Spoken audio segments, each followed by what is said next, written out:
The first year of the New Orleans Saints franchise is now in the books, and we're looking ahead to our very first offseason of the franchise, which really is the true start of one of these series, when I can start to leave my mark on this roster, make some changes, and really focus on the rebuilding part of a franchise. Year one was an interesting starting point with this team because this was a team that you could easily see making the postseason, and if you asked, or if you told me at the very beginning of the year we would go and win 10 games and lose our first playoff game, I'd say, yeah, that sounds about what I think about this Saints roster. This is a team that really isn't in position to win a Super Bowl anytime soon, but in the NFC that's not very strong, yeah, they could easily become a playoff team. Now, for a while, I thought we'd win our division and maybe win a dozen games and maybe have some playoff success, but we struggled down the stretch. I was not playing my best, and then the defense could not stop Atlanta. We really missed Marshawn Lattimore. And I think that the way the season ended makes it really easy to say this team is not good enough to run back, and we need to start getting serious about the rebuild. This is a team that is old in a lot of areas. They need more young talent, more speed on defense, and I'm excited to get into that in our offseason. And by the way, I'm looking to do the offseason tomorrow, Wednesday. I'm thinking about 5:30 p.m. Central Time. I'll have an event made here on the channel with the exact time, and I wanted to get it done ahead of Thanksgiving. That way I can start getting work on the edited off season and then getting to the preseason ahead of the weekend. So tomorrow is the off season. And in today's video, I wanted to just recap the year, talk about the team, give you my thoughts going into the postseason. Doing these videos really helps me figure out exactly what I want to do. And we're also going to go through the draft and talk about how I'm approaching this off season. So overall, I thought this was a fun year, and it really went about how I expected. We had an easy schedule. The toughest AFC team we faced all year was the Jacksonville Jaguars. We didn't face the Philadelphia Eagles, the San Francisco 49ers. You could not draw up an easier schedule here for the New Orleans Saints, and we won 10 games, beating rookie quarterbacks and teams that really weren't all that great. But then later in the year, of course, I was playing pretty poorly and the defense wasn't really getting a whole lot accomplished in the last 4 games. So going back to last year's Madden, of course, the interceptions have been on the rise, pretty much 20 plus INTs every year. It's a tough couple of Maddens to avoid interceptions at times. DBs play the ball so well, and a lot of 50-50 balls do not go your way. And then you gotta have, of course, all the bad read interceptions and ones that are more avoidable.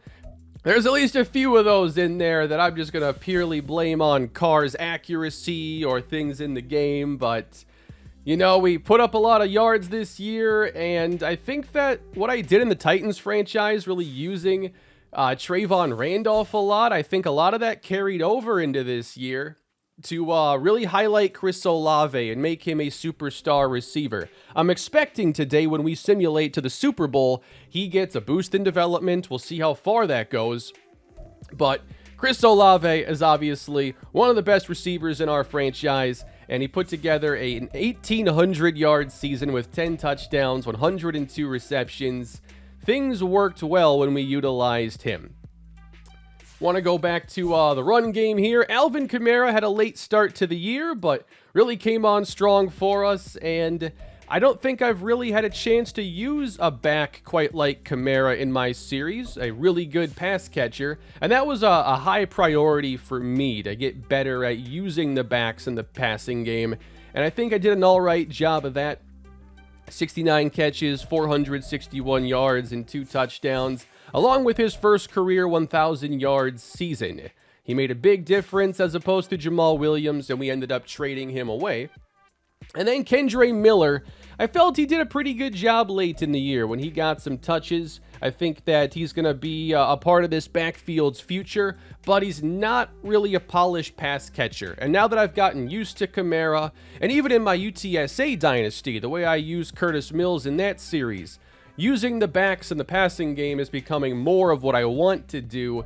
And even if we move on from Kamara at some point, that skill set's got to stay in the offense. I'm comfortable with it now.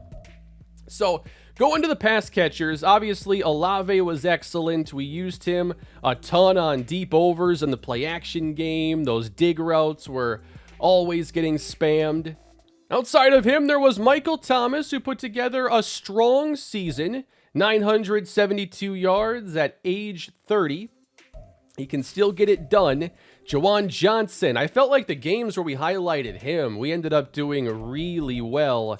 And if we go through and look at his biggest games, 144 in a win, 101 here in a loss, 97 in a win.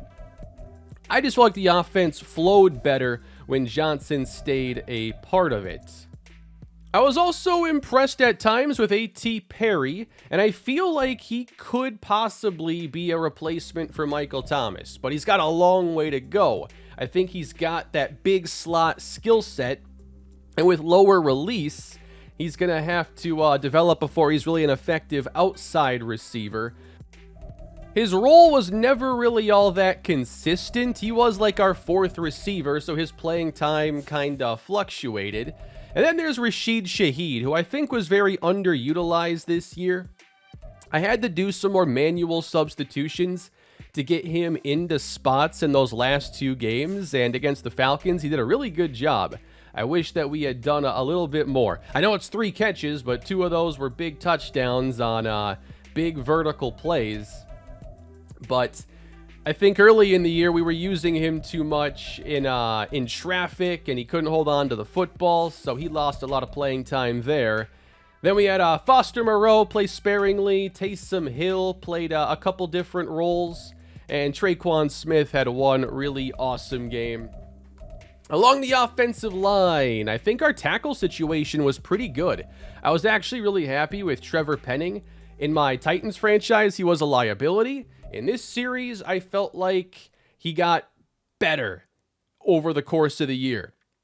And so while he's a better run blocker, he does have some weaknesses. He's not really a guy I'm looking to replace.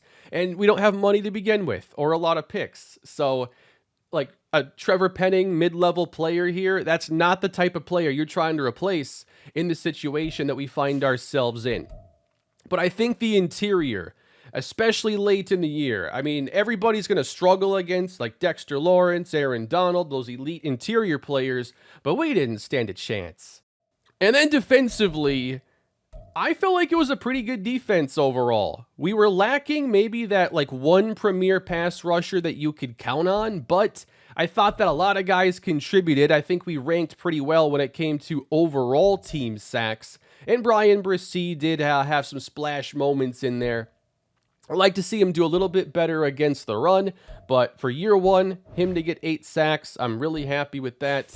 And then in the secondary, I felt like it got pretty good by the last quarter of the year, but then you lose Marshawn Lattimore, and suddenly it's not the same when you lose your best guy. Debo, he had his struggles against Mac Hollins, and just everybody getting bumped up a notch there in their responsibilities did not bode well for our chances against the Atlanta Falcons in those 2 games. I felt like also at the end of the year, Atlanta really showed that this defense needs to get faster. Kyle Pitts was running by us all day. Cordero Patterson had some really big plays. This team needs to get younger and faster defensively. Kicker Blake Grupe, he was really good. Not much to break down here in the kicking game. And then for punting, I just didn't really like what we were getting early in the year from Lou Hedley. Like the bounces never went our way, so many touchbacks. So I ended up just adding a new punter to see if it would help, but I'm probably going to find somebody else in the offseason, I'd imagine. Overall, we racked up the yards this year, leading the NFL in passing yards and ranking more in the middle of the pack when it came to running the football. 25 points a game is respectable, But that last portion of the year, we were way under 25 points a game. On defense, I know that the simulated stats here are so strange. I think it makes our defense look even worse than it really was. Although I guess 4,700 yards passing, that is an awful lot. We had 36 sacks, that is towards the top. And we did take away the ball 13 times. I'm always trying to get more than that. Third down, let's see, yep, towards the bottom. That's always a big problem early in a lot of my franchises. 41%, that obviously needs to get a lot better. 5 of 6, though, on 2-point conversions. I guess I knew a little bit of what I was doing there. Red zone efficiency. Let's see, red zone touchdowns. Not towards the top here. This is not promising. No way we had 73 red zone trips. This number has to be tracked incorrectly. We did not, fail in the red zone 30 times. That's almost impossible. And then -14 in the turnover differential category. That's a difficult one to overcome. So when it came to Derek Carr this year, our quarterback, I think that the best way to put it was frustrating. Because there were a lot of easy plays out there that he missed, and his accuracy was actually a bit of an issue. 56% completion percentage. I do wonder if some of that is me playing on classic passing, and maybe it doesn't play as well in the game anymore. Like, his passing under pressure wasn't very good, and he missed a lot of throws you'd expect him to make. But at the same time, I feel that the accuracy has been toned down across the board in the game. Like, CPU quarterbacks and All Madden are missing throws from time to time. So clearly they've made some adjustments. So maybe it is just a little bit different game now. I'm comfortable playing with Carr, but the missed throws do get to you after a while. All in all, I'd say I expected us to be a slightly above average team. And that's exactly what we were. We won the majority of games that we should have, and we coasted through a pretty easy schedule to win 10 games, struggle our way into the postseason, got extremely lucky that even happened, but we choked the division, and then choked the wildcard playoff game in Atlanta. I feel like we have our first major rivalry after those 2 games. They were 2 of the most fun games of Madden I think I've had in quite some time, really challenging games. And I'm looking forward to future battles there with the Falcons. But I think next year we're going to be in to see a very different looking team. So, when I was looking at re-signing players earlier in the year, it said that we were around $30 million in the hole for the future. Now, with cap rollover, I don't know if that's actually knocked it down here because this number says -7.4. Still under the cap, but a lot more reasonable. So whatever that number is when we get to the offseason, that's going to dictate really the difficulty of the early stage because we need to shed salary. The Saints have not done us favors going into 2024. Like, they've kind of built this roster and managed the cap like there might not be football after 2023. Look at how some of these salary cap hits spike. Marshawn Lattimore's more than double the $25.7 million. And then Demario Davis, if he retires, we probably get some cap relief, but I don't think he will. 15.8 is a big number. Tyrann Mathieu, 12.1. Ryan Ramczyk, up to 27. This does not give us a lot of room, guys. This is just... like, am I going to have to restructure Chris Olave just to get some money? Like, restructuring a player's rookie deal? No team does that. But we're going to have to do something weird to make this team fit. And I think that the first thing that's on my mind, adding players to this roster... we are in a severe lack of draft picks. In 2023, the Saints own 5 picks. In 2024, we own 6 draft picks. In 2025, we own 5. We're missing already a 3rd and 4th for this coming year, a 2nd in 2025, and I don't think that 2 top 50 picks and then nothing until the 5th round is ideal. I want to make some moves to get us more selections, and there are already 2 players in mind that I think are very tradable. The first is Michael Thomas. I think that at a salary cap hit of $10 million, that is a reasonable contract to try and trade. And I feel like A.T. Perry could take over that role. And we have, Olave as our main guy. So I think that's one move that we can do to try and get some picks and shed some salary. The other player I think we could look to trade is safety Marcus May. We need to get younger. We need to get faster. And May really didn't make a huge impact. And obviously the way his year ended, I think that a lot of us would be interested in moving on. He's due $9.9 million this year. He's a solid starting safety that I think that a team would like to add. But I think at the same time, you also have to consider, would you trade Alvin Kamara? I don't think it would be necessarily the most realistic type of trade looking at his salary cap hit. I wish there was a way to eat some of the money and make it a little bit more fair, like almost $20 million in cap.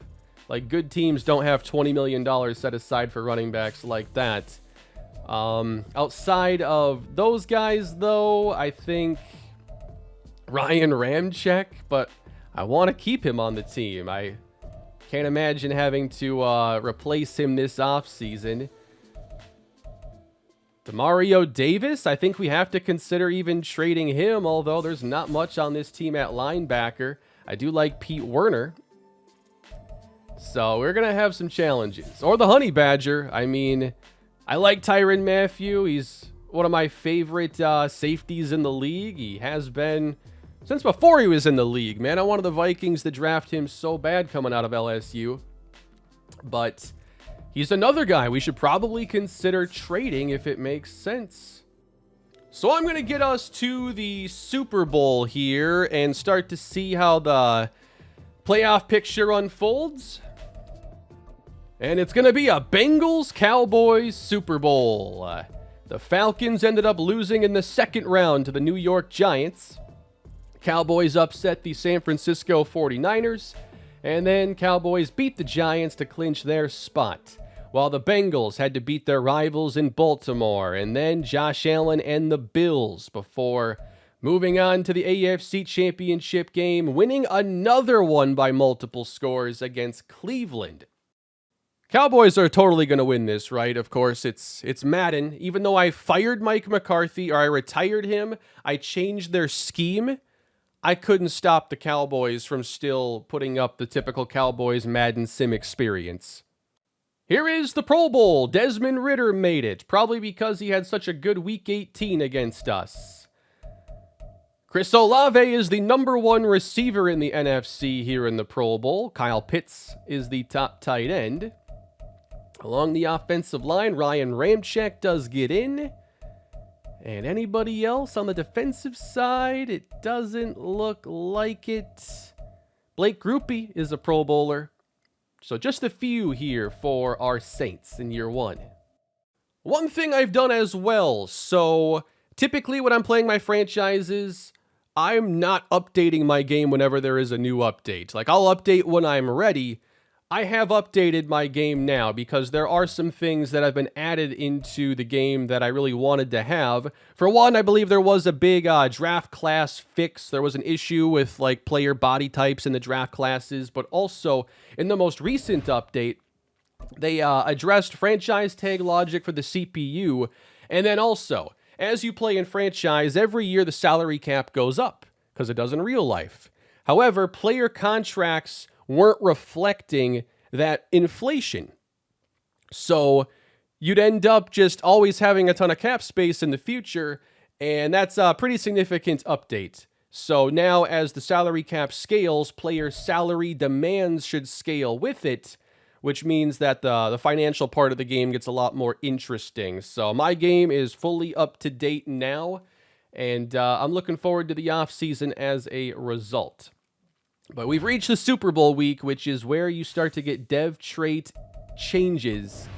So I'm fully expecting here either a yellow or red background for Chris Olave. And he is a superstar. There it is. Definitely got to have that mid in elite. That's where we got so many of his yards. I don't know if I've ever called this many dig routes in my life. Chris Olave. Let's give him, let's go with the deep threat upgrade here. I don't think I really used him as a deep threat. You know, I think I used him more like how the Vikings used Justin Jefferson to go and rack up just easy catches on these deep overs and work the middle of the field and manipulate the defense. And we're going to do it again next year. Not sure if I can spot any other major changes on defense. Debo's at star, Davis superstar.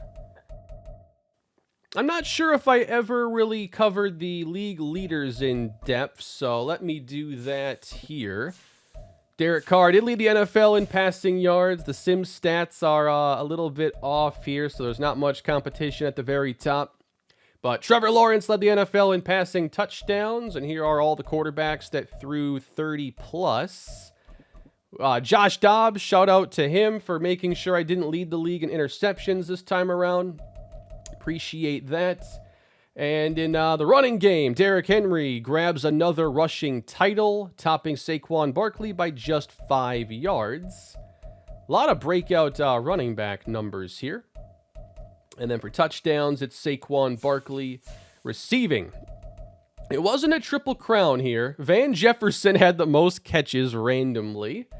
And then for yards, it's, of course, Olave by almost 500. This is just ridiculous. And for touchdowns, it goes to Brandon Ayuk, who had a ridiculous start to the season.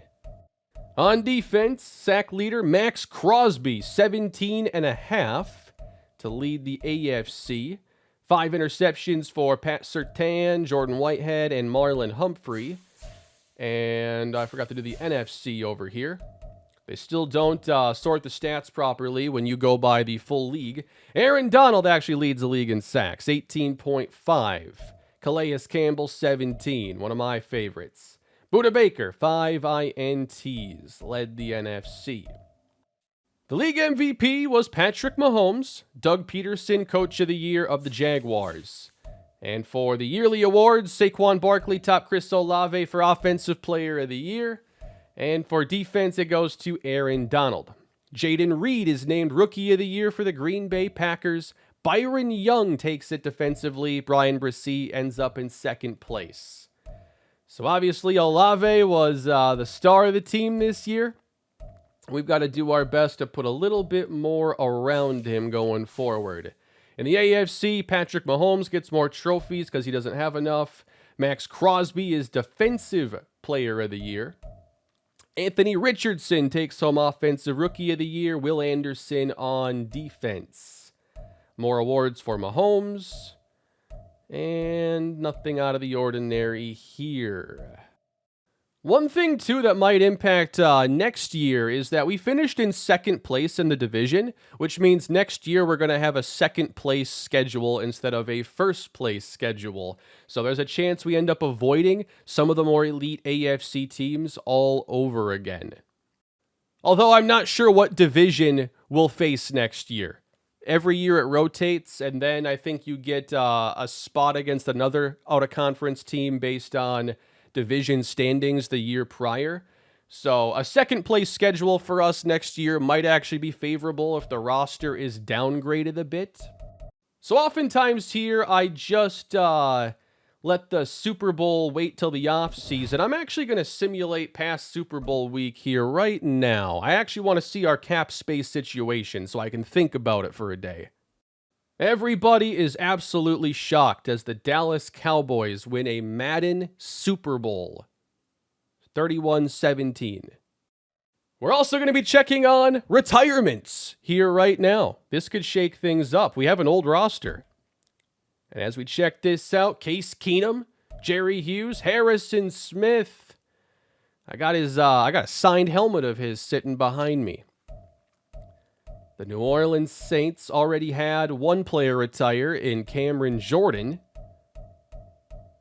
And this usually goes alphabetically, so I don't think we have any other retirements right now. Definitely some high-profile ones, though, across the board. Jimmy Graham retires. And usually during the offseason, there's 1 or 2 extra retirements after a few weeks, and we'll see if one of those could impact us. I'm not going to be making any staff changes going into next year. I'm pretty happy with the staff overall. I'm going to get us to re-sign players just so I can take a look at what the cap situation actually is. Rollover might be saving us a bit, because I guess for some reason we said we had like 30 million in cap space, which doesn't seem accurate at all, but that's what it said. So it looks like we have $12 million in room. There's nothing to clear? Rollover from 23, yep, $33.7 million. So that really just bails us out of a hole. We have 22 million in cap space technically, but the rookie reserve is going to take away some of that so you can sign your draft picks. And then the other thing I wanted to be able to see from here is who allows us to actually save the most money if we were to trade or cut anybody. So Tyrann Mathieu is one of those players that allows us to create some space. Demario Davis, if we were to release him, you end up eating a lot to free 4. That's not as favorable. Michael Thomas. I talked about possibly trading him. And that's a big penalty. And I'm not sure exactly if I trade him, if I'm left on the hook for anything exactly. I think I'd end up clearing space. Marcus May, this is a very cuttable deal or tradable contract. So safe to say we're going to move on from Marcus May. And if I need to, I can probably end up restructuring another deal that creates some room. I feel like with Eric McCoy, like the cap numbers are already pretty big, but there probably would be enough flexibility to put some of that money in future years. This would only add like 2.25 to the future years, and maybe that space would end up being necessary. So the salary situation isn't as dire really because of that rollover that just saved us like $30 million. In real life, the Saints have less than $5 million, so I don't know how in Madden we end up with $30 million in space. What this may allow us to do, though, is bring back Cesar Ruiz. I know he led us in sacks allowed last year, but I don't feel like replacing him is going to be easy. He's a league average guard, and I would like to bring him back, possibly on a multi-year contract. Otherwise, Rashid Shaheed doesn't have a lot of interest in coming back. Carl Granderson, hard to see this one working out for us. I don't think we're re-signing a lot of these pending free agents. It's mainly just going to be Cesar Ruiz. So I think it's time then for us to start talking draft and what my plans are going into the offseason. We need more picks first off. So I have some trades in mind. I also think that trading down in the first round is probably a pretty good idea. Unless there is like the right fit in the first round. And to me, 2 things would make me make a pick in the first round. And that's like a defensive player who's a legit like building block, not a secondary player, but like a really, really good defensive difference maker. Or a quarterback of the future. And at 19, we may have that opportunity. Surprisingly, there is no quarterback projected to go early.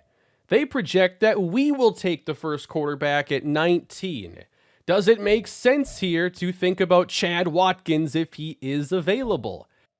Watkins is a pretty solid first-round prospect, I'd say. He's got a very strong arm. He's not like the speediest guy, but he's still mobile. He's an improviser archetype, and he does have like acceleration and agility, so I think his pocket movement would be pretty good. I think that'll end up with similar mobility to a guy like Derek Carr, who doesn't have like top-end speed, but he is mobile. However, injury.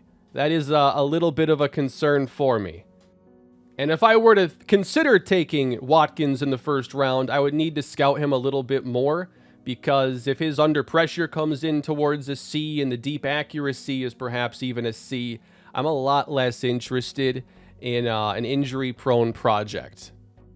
But then I think about, is there a defensive player in this range who can make that difference that I talked about? Ideally, we'd end up with like a pass rusher, but at 19, you're probably getting the 4th or 5th pass rusher on the board. The chances of that guy being the ultimate difference maker are quite low. There are some safeties that I like, but this team is not a safety away from anything. I don't think that's the right call. And even like the top pass rushers in this class, like Travis Tyler, he's top 5 projected, but he doesn't necessarily have top 5 ability. He's an okay athlete, not a typical top 5 athlete. He's got good power moves. He's got block shed. He has a really solid skill set, but he's not a blue chip prospect. He's probably going in the top 5 still. Isaiah Younger is also a top 5 projected player, but we don't know how complete he's going to be, and I'm probably not going to scout him anymore because he's going to be well outside of our range. But if that's where the board starts, I don't feel great about, once we get to 19, the options that are there.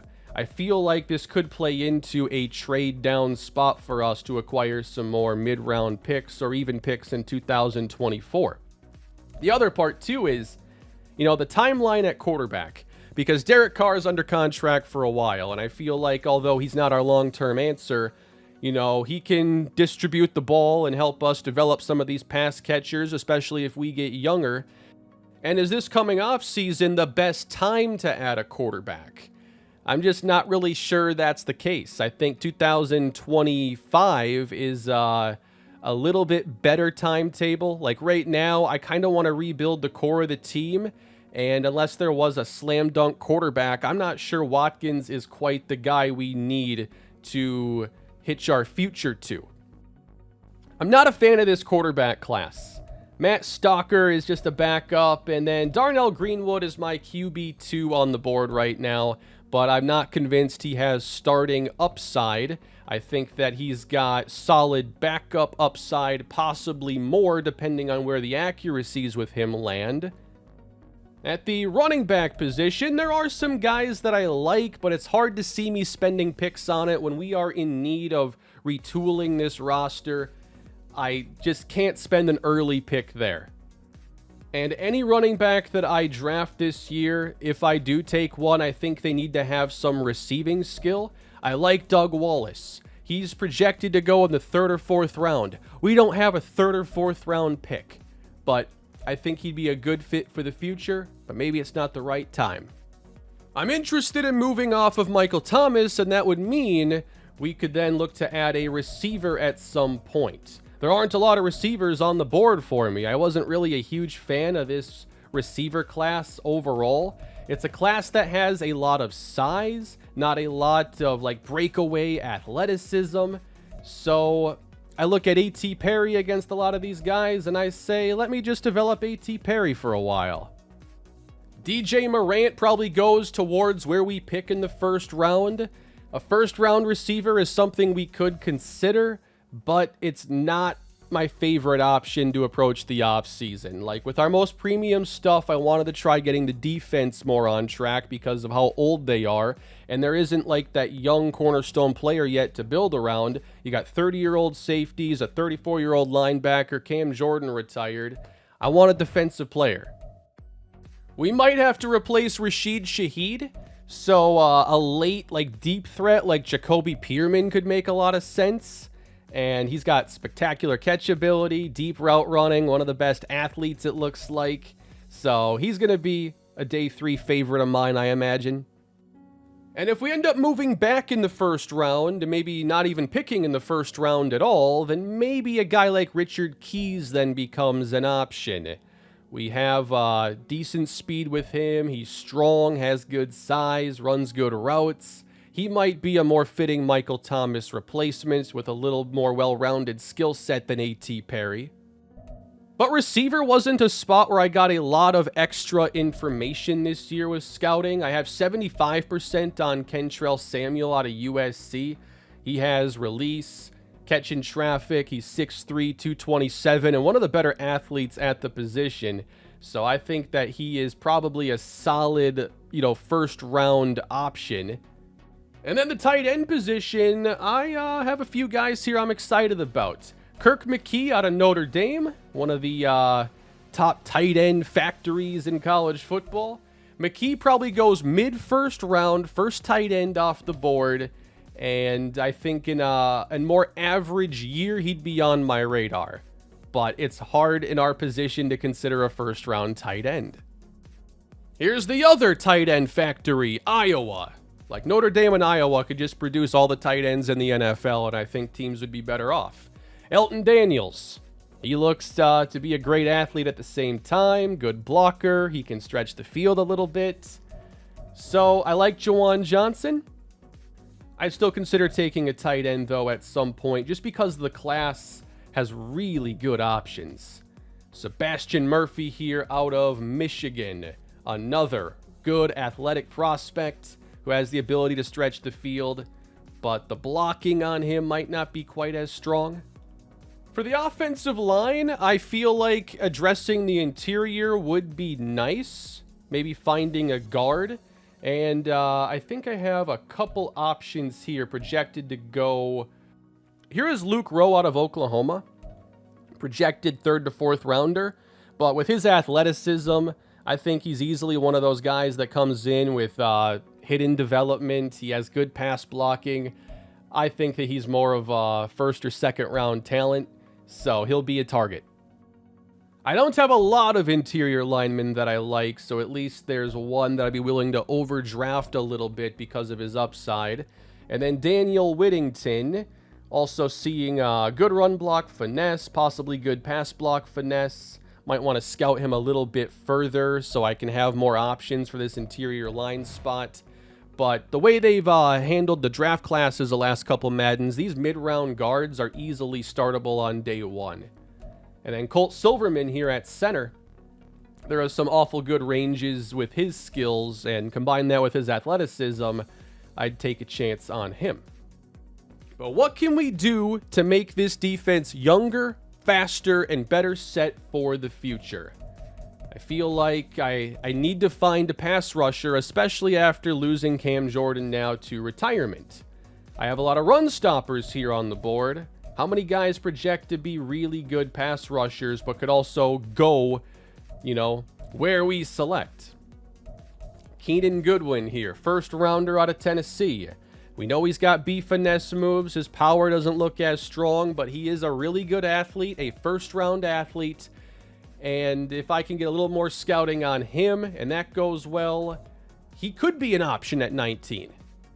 We also might just have to build this defensive line from the inside out, because the run stoppers have more upside, and there's just more of these guys. Luke Swinton, he's a really strong interior player, has acceleration. We know he can rush with power, and he should be able to have some run stopping skill right away. And this team could really use that compliment for Brian Bresee. Like, we're going to be playing Bresee a lot because of his pass rush upside. Whoever's playing next to him has to stop the run a little bit better.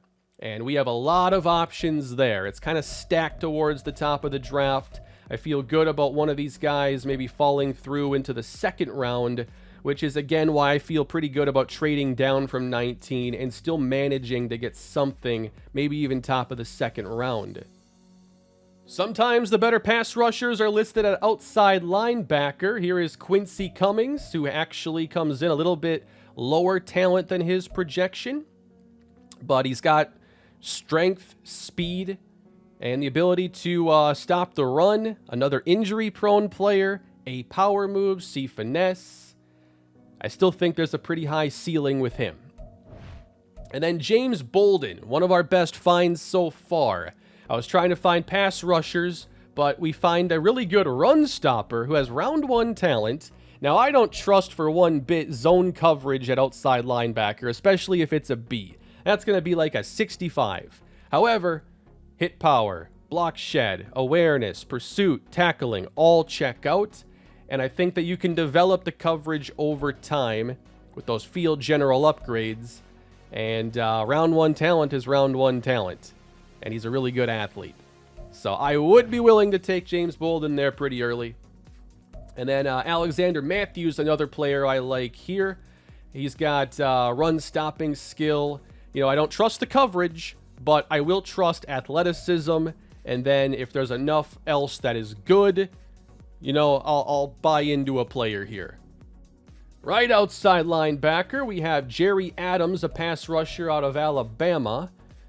And with his skill set, he's a really good, well-rounded athlete with A finesse, C block, shed, C power. A little more of a one-dimensional player, but as a pass rusher, if you can rush the passer, doesn't matter if you can do anything else. You can do it just with one skill for a while. I will say, though, that some of these pass rushers if we stay at 19 and take one, it's just hard to feel confident because I want more picks and I'm not convinced that any of these guys are going to make the hugest difference on day one.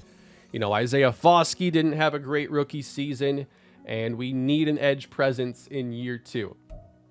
But thankfully, I think we have a lot of options.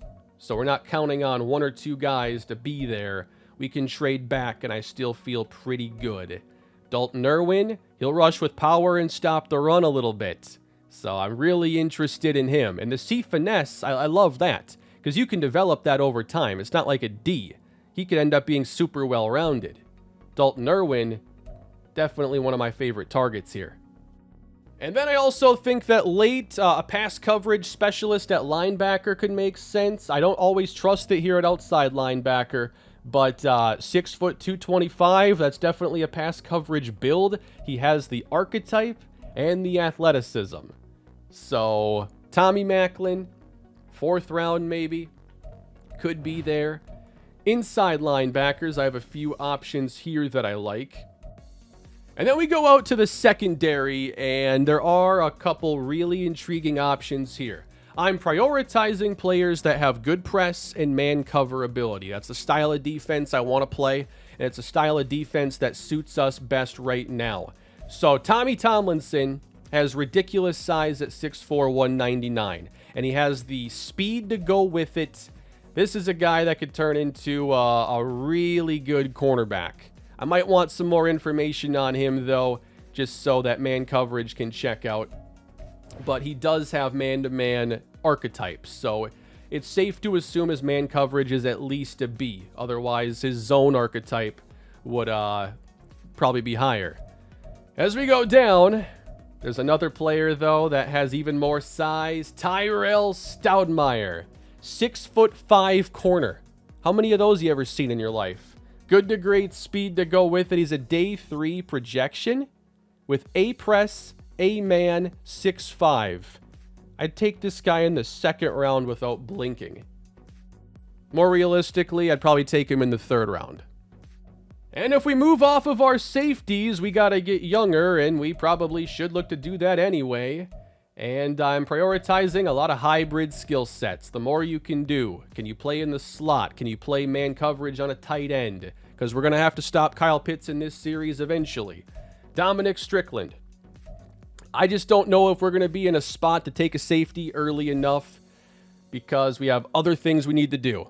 My philosophy on defense is to build kind of more in the front 7 first, especially if you already have a couple secondary pieces like we do. The front 7 needs the boost. I'm hoping that the safeties can just fall a little bit. JoJo Sharp, more of a day 2 option here out of Ohio State. Has good athleticism, the ability to play some man coverage. He can tackle. So his zone needs work, zone coverage. But he's a guy I could realistically see us getting. It's going to be a really interesting draft. In a lot of my drafts, I'm aggressive, trying to move up to go get certain guys, but I think it's going to be the opposite here. We simply need more selections. Even if we trade Thomas and May and pick up more selections, I still think that we're probably going to need more day 2 so we can try to get some early contributors. Let me know some of your favorites down below. Who can make a big difference for us? Here are some of the moves that have already happened now as we've simmed to the offseason, such as Josh Allen getting franchise tagged by the Jacksonville Jaguars. The Bills picked up Gregory Rousseau's 5th-year option, and they ended up re-signing Gabe Davis to a pretty sizable contract. They restructured Stephon Diggs and Josh Allen to make that fit. So pretty cool now that the CPU will handle those 5th-year options. The franchise tag logic should be better. And they're obviously using restructures, which I don't know if that's hurting them in the future, but why not go for it here? Trevor Lawrence's 5th-year option is valued at $47 million. Holy cow. That is a big number. Jamar Chase, $28.5 million. Darisaw for the Vikings. New coordinators in San Francisco. Ron Rivera running their offense now. Interesting. Kevin O'Connell. And also a decent number of releases here. So some players who will end up on the free agent market. Eric Armstead, that's kind of a big name that will be there. Ooh, Mike Williams and Keenan Allen got cut? Wow. Keenan Allen's released. I almost forgot too, now that we've simulated forward, we can actually check on the regression. And Demario Davis is the first player here. He ends up going down to star development. He loses 34 total points. He's like a 35-year-old linebacker. So obviously his skills are going to decline. Taysom Hill's a really old player at the same time. And he goes down 29 total points. Derek Carr. Morale is carrying him to 79, but he lost injury, some short accuracy, some throw power. It's not a huge decline, but he declined nonetheless, and this morale increase is probably going to get zeroed out. So 85 short accuracy, 82 medium is more the truth. Michael Thomas went down 6, which isn't too bad, and he kept his speed and route running, so this is actually best case scenario overall. And then Marcus May, he went down 9. Still, I think, starting caliber. He's 13th ranked strong safety. I think trading him somewhere is pretty reasonable. Now, when it comes to trading those guys, you know, I'm not just going to use the trade finder and rip teams off. Like, if I had to peg their value, it is less than probably a 3rd round pick. I mean, I could see them both going for like 4s. As like a reasonable swap. Veteran players, especially in their 30s, that aren't premium players or at premium positions, do not have significant trade value. And they have even less during the offseason because teams have 6 months to build their team. They have a lot more value at the trade deadline. So with that, everybody, I feel like I have a good grip on the offseason, our first in this series, and how I'm going to be approaching it. I love your thoughts down below, and I'll continue to think about this and factor in your feedback before I go live tomorrow night. And we stream our very first offseason, really get this series to the true starting point. I'm looking forward to year 2, but really looking forward to making some changes and trying to put together a team that can truly compete for a championship. Please leave a like if you haven't done so already. Subscribe to the channel. And we're going to get into this offseason tomorrow night. Have a great day, everybody.